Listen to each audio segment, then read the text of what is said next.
ہر معاشرے ہر مذہب میں خواتین کے تقدس کو مخلوط خاطر رکھا جاتا ہے.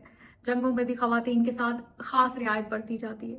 لیکن پاکستان میں جس طرح سے خواتین کے تقدس کو پامال کیا گیا ہے اس کی کوئی نظیر ہی نہیں ملتی.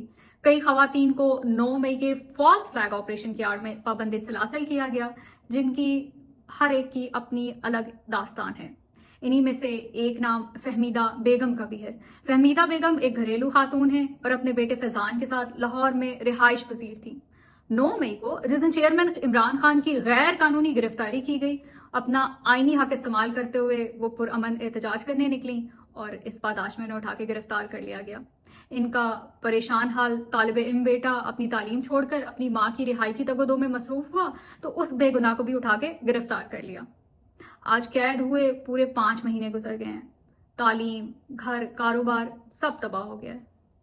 اسی طرح افشا طارق بھی ہماری ایک گھریلو خاتون ہے اور ایک پیارے سے بیٹے کی ماں ہے. افشا بھی آج 2 ماہ سے جیل میں ہے. بیٹے کی اپنی ماں کی راہ تکتے آنکھیں ہمیشہ نم رہتی ہیں. آج 2 ماہ سے اس معصوم نے گھر کا پکا ہوا کھانا نہیں کھایا.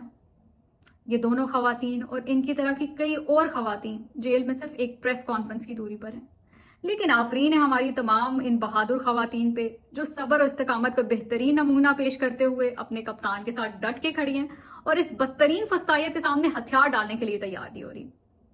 کاش ہماری عدلیہ کی نگاہ کرم بھی ان خواتین پہ پڑ جائے اور انہیں اس عذاب سے چھڑانے میں معاونت ثابت ہو جائے. جہاں آج پوری دنیا میں یوم انسانی حقوق منایا جا رہا ہے، وہاں پاکستان میں یہ خواتین یوم انسانی حقوق پہ بھی جیل کی سلاخوں کے پیچھے انصاف کی منتظر ہیں.